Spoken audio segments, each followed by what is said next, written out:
कि दवाई के अलावा भी कोई तरीका है सर दर्द को ठीक करने का कि दवा ना हो, वैसे ही ठीक हो जाए? दवा के अलावा देखें जी, जो हमारे यहाँ होता है, हुँ, हमारे यहाँ होता है, स्पेशली लेडीज़ में ये चीज़ ज़्यादा की जाती है कि वो ना सर पे कपड़ा बांध लेती हैं, हुँ, और या कोई और चीज़, अक्सर उन्होंने दुपट्टा बांधा होता है, और वो उसके बाद ये है कि वो अपनी मर्ज़ी से गोलियाँ खा ली, हुँ, और लाइट बंद करके तो वो सोफ़े पे या बिस्तर पे लेट गईं, हुँ, और बस उसके बाद ये है कि जैसे ही वो उनके हस्बैंड आए, हुँ। तो वो बजाय ये कि उनके साथ ये बात करे कि भई इसका कोई इलाज किया जाए, वो उसके साथ लड़ाई शुरू कर देती हैं, उससे सर दर्द और बढ़ जाती है। हस्बैंड को भी हो जाता होगा? हस्बैंड को भी हो जाता है उसके साथ। ओके। तो ये हमारे यहाँ बड़ा हुँ, कॉमन तरीका किया हुँ, जाता है। उसके अलावा वैसे जो बगैर दवाई के, मैं समझता हूँ कि पहली बात तो ये है कि हर वो चीज़ जो आपको स्टिमुलेट करती है, हुँ, जैसे मैंने आपको पहले आपने ज़िक्र किया कि हुँ, कॉफ़ी, चाय हुँ, और हुँ, ये जो है तेज़ मिर्च मसाला, हुँ, ओवर ईटिंग ख़ास हुँ, तौर पर, ये सारी चीज़ों से अगर आप परहेज़ करें, हुँ, और दूसरा ये है कि अपने आप को आप कोशिश करें हुँ, कि जितना ज़्यादा रिलैक्स कर सकते हैं, हुँ, वो बड़ा फ़ायदेमंद रहेगा। सही। अपने आप को रिलैक्स करना सीखें। अपनी रूटीन में हुँ, एक ये है कि हर बंदे को अल्लाह ताला ने कोई ना कोई नेमत दी है, बेशक। अल्लाह का शुक्र अदा करना हुँ, सीखें, और उसके बाद आपका ज़हन जूं-जूं रिलैक्स होगा, हुँ, आपकी सर दर्द भी कम हुँ। होगी। रिलैक्स होने की बात की, टेंशन की बात की, जो बड़ी वजह है सर दर्द की, टेंशन की एक बड़ी वजह आस-पास के लोग होते हैं। हाँ तो जी। क्या लोग भी सर दर्द होते हैं? जी, बहुत बड़ी वजह, मैं कहता हूँ सर दर्द की 70% वजह लोग हैं। तो क्या दूरी इख्तियार कर लेना अच्छा ऑप्शन है? नहीं, नहीं, दूरी इख्तियार करना अच्छा ऑप्शन नहीं है, हुँ, उसका कोई ना कोई सॉल्यूशन ढूँढना चाहिए। उसमें सही। फिर वही बात है कि अपने आप को अंडरस्टैंड करें और दूसरे को अच्छा, अंडरस्टैंड करें, अच्छा, और उसके बाद कोई दरमियानी रास्ता, दरमियानी क्योंकि जो रास्ता दूरी निकालना। है ना, हुँ, वो ख़ास तौर पर कुछ ऐसे लोग होते हैं जिनसे हुँ, आप दूर हो नहीं सकते। हुँ, उनके साथ आपके कोई रिश्ते होते हुँ। हैं, कुछ उनके साथ आपकी इमोशनल अटैचमेंट होती है। इमोशनल अटैचमेंट होती है, हुँ, तो वो दूरी जो है ना, वो हुँ। फिर कई दफ़ा ताल्लुकात को ख़राब कर देती है। सर हमने इसमें टाइप्स की बात की trigeminal neuralgia may be hmm. It's a term ये क्या होता है? ट्राइजेमिनल न्यूरैल्जिया होता है, ये चेहरे की एक साइड का दर्द। हुँ, उसमें ये होता है कि दिमाग के अंदर से एक ब्रेन की नर्व होती है, ट्राइजेमिनल नर्व। ओके। वो ये कान के पीछे से निकलकर पूरे फेस पे आती है, हुँ, आँखों की तरफ भी, जबड़े की तरफ भी जाती है। हुँ, तो वो जहाँ-जहाँ उस नर्व की सप्लाई है, उन सारे हिस्से में ये होता है हुँ, कि वो शदीद सर दर्द होती, सही। और वो इतनी शदीद सर दर्द होती हुँ, कि मरीज़ कहता है कि चाहे मेरी ना ये इस हिस्सा पूरा आप खरोच के सारा ये हिस्सा उतार दें, हुँ, लेकिन मुझे इससे निजात दिला दें। सही। एक मैंने बहुत बैनुल-अक़वामी शोहरत याफ़्ता एक एक्टर हैं, नाम लेना मुनासिब नहीं। हुँ, उनका मैंने सुना था कि वो उनको अमेरिका में इसी तरह ट्राइजेमिनल न्यूरैल्जिया का हुँ, अटैक हुआ। अब उन्होंने क्या किया कि वो अमेरिकन जो हॉस्पिटल में गए, हुँ, और उन्होंने कहा जी इसका अब कुछ इलाज करें, लेकिन मुझसे बर्दाश्त नहीं हो रही। सही। और ये उन्होंने कहा जी पहले भी अटैक हुआ? उन्होंने कहा जी हाँ, पहले भी अटैक हुए। हुँ, तो उन्होंने फिर ये किया कि उनका ना वो नर्व ही काट दी। ओके। अच्छा, अब नर्व काटने से क्या हुँ, नुकसान हुआ?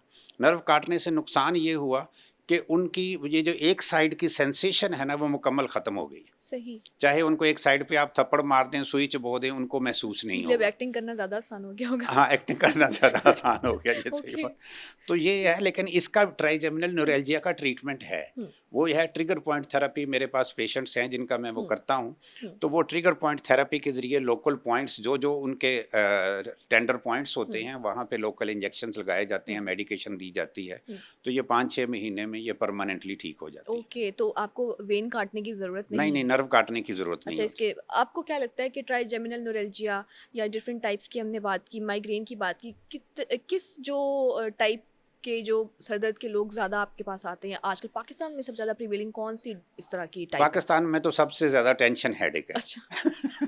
तो वो जो ओके। टेंशन हेडेक के हुँ, है ना, मैं आपको एक चीज़ बताऊँ, ये जो टेंशन हेडेक के मरीज़ होते हैं ना, इनमें सबसे ज़्यादा इलाज, समझ लें 70% इलाज जो है ना, उनके अपने पास होता है। ओके, और हमारे जो कई लोग हैं, वो टेंशन खुद बज़ाते खुद भी टेंशन होते हैं। ओके। उनकी अपनी आदत ऐसी होती हैं, हुँ, अपनी लाइफ़स्टाइल ऐसा होता है हुँ, कि वो उनको अपनी सेहत का भी एहसास हुँ, नहीं होता, पुअर लाइफ़स्टाइल होता है। हुँ, तो वो अ, जैसे वो एक मुनीर नियाज़ी का शेर है कि आदत सी बना ली है तुमने तो मुनीर अपनी, जिस हाल में भी रहना उकताए हुए उकताए हुए रहना। रहना। तो जब इस तरह का मिजाज लेकर आप चलेंगे सोसाइटी में, तो आपके अपने भी सर दर्द होगा, आप दूसरों में भी सर दर्द करेंगे। बिल्कुल ऐसे ही। तो अपने टेंशन को इंसान को खुद ही टैकल करना चाहिए। हाँ जी। जैसे हमने पिछली पॉडकास्ट में बात की मेडिटेशन की, मेडिटेशन का इसमें रोल है? जी, मेडिटेशन का भी रोल है हुँ। और अल्लाह का शुक्र अदा करने का भी रोल हुँ। है। जितना कसरत से आप अल्लाह का शुक्र अदा करेंगे, जितना ज़्यादा मेडिटेशन करेंगे, उतना ज़्यादा सर दर्द कम होगा हुँ। और उसके जो ब्लेसिंग्स हैं वो अलहदा होंगी। ज़्यादा आपको ब्लेसिंग्स हो, आपको दवाई खाने की ज़रूरत भी नहीं दवाई पड़ेगी। खाने की ज़रूरत नहीं अच्छा, होगी। एक्यूपंक्चर का आपने बताया कि इसमें हम सुइयाँ लगा देते हैं, डिफरेंट आपके जो पॉइंट्स होते हैं, तो क्या ये पेनफुल बहुत ज़्यादा होता है? सिर्फ वो प्रिक करने की पेन होती है और वो सुई बहुत बारीक होती है। अच्छा, ये जो इंजेक्शन की सुई है, इंजेक्शन की सुई में आप देखिए उसके अंदर एक सुराख होता है। ओके, या तो वो एक्यूपंक्चर की सुई में तो कोई सुराख नहीं है। हुँ। तो वो समझ लें उससे काफ़ी ज़्यादा, तकरीबन 2 गुना ज़्यादा वो बारीक होती है। अच्छा, जिस वजह से उसकी जो प्रिक करने की जो पेन है ना, हुँ। वो इंजेक्शन की सुई से बहुत कम है। सही, तो वो आप इज़िली करवा सकते जी, हैं, जी, कोई भी ईज़िली करवा इंसान। सकते हैं, कोई ऐसा मुश्किल बात अगर नहीं। उसको माइग्रेन है, प्रॉपर ट्रीटमेंट जी, करवाना जी, चाहे तो प्रॉपर ट्रीटमेंट हो सकता है। हाँ से जी। ही हो सकता है। अगर खुद से ठीक ना कर पाए, मेडिटेशन से ना कर पाए, तो एक्यूपंक्चर ज़रूर करवा लें। जी, जी। जैसे आपने बताया कि सर दर्द को हम ज़्यादा प्रोलॉन्ग करते हैं, उसको लाइट लेते हैं, तो वो ब्रेन ट्यूमर में कन्वर्ट हो सकता है।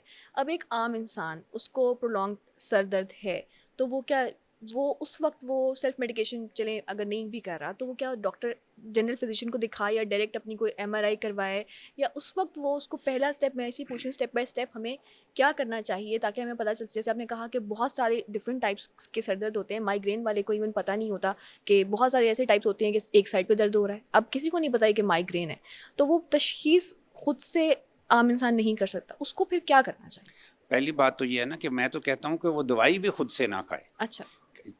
बेहतर है कि आप डॉक्टर्स के साथ ऐसे रिलेशन रख लें। अगर आप डॉक्टर के पास नहीं जाना चाहते तो एटलीस्ट किसी ना किसी फैमिली डॉक्टर कोई ना के साथ अपना ऐसा रिलेशन रखें, उसको फ़ोन करके पूछ लें कि डॉक्टर साहब इस वक्त मुझे सर दर्द हो रहा है, आप मुझे दवाई बता दें। सही। उसके बाद वो दवाई आप उस वक्त वक्ती तौर पर खा लें, लेकिन उसके बाद उस डॉक्टर के पास जाएं और उसको कहें कि डॉक्टर साहब ये मुझे होता रहता है, हफ्ते बाद होता है, 15 दिन बाद होता है या महीने बाद भी होता है, तो कोई ना कोई नुक्स है तो वो हो रहा है ना, या तो मुझे वो मेरा नुक्स तलाश करने में मेरी मदद करें। तो वो डॉक्टर आपको इन्वेस्टिगेशन लिख के देगा। ओके। तो वो जो इन्वेस्टिगेशन आप करवाएंगे एटलीस्ट आपको ये समझ आ जाएगी कि भाई मेरा नुक्स क्या है, फिर उस नुक्स का इलाज करें। सही। कि वो आप कहते हैं ना डॉक्टर कि ही आपको हाँ आगे जी, के लिए एग्जामिनेशन जो भी आपका है वो प्रोवाइड करेंगे, क्या प्रिस्क्राइब करेंगे कि आप ये जी, टेस्ट जी, करवा ज़ाहिर है लें। डॉक्टर ही बताएगा ना कि कौन सा हुँ, हुँ, लेबोरेटरी टेस्ट करवाना है, हुँ, कौन सा एक्स-रे करवाना है, हुँ, कौन सा ब्लड टेस्ट करवाना है, हुँ, तो वो उसके मुताबिक आपकी हुँ, तशख़ीस हो जाएगी, हुँ। फिर इलाज हो जाएगा, सही, तो आप ठीक भी हो सकते हैं फिर खुद ठीक से। हो जाएगा और परमानेंट ठीक हो खुद जाएगा। से कुछ नहीं करना। हाँ जी, आपने कहा इसमें एज ग्रुप कोई नहीं होता, जी, छोटे-छोटे जी। बच्चों को भी माइग्रेन या सर का दर्द हो हुँ। सकता है। तो छोटे बच्चों के लिए भी वही इलाज है जो कि बड़े आम आदमियों के लिए है?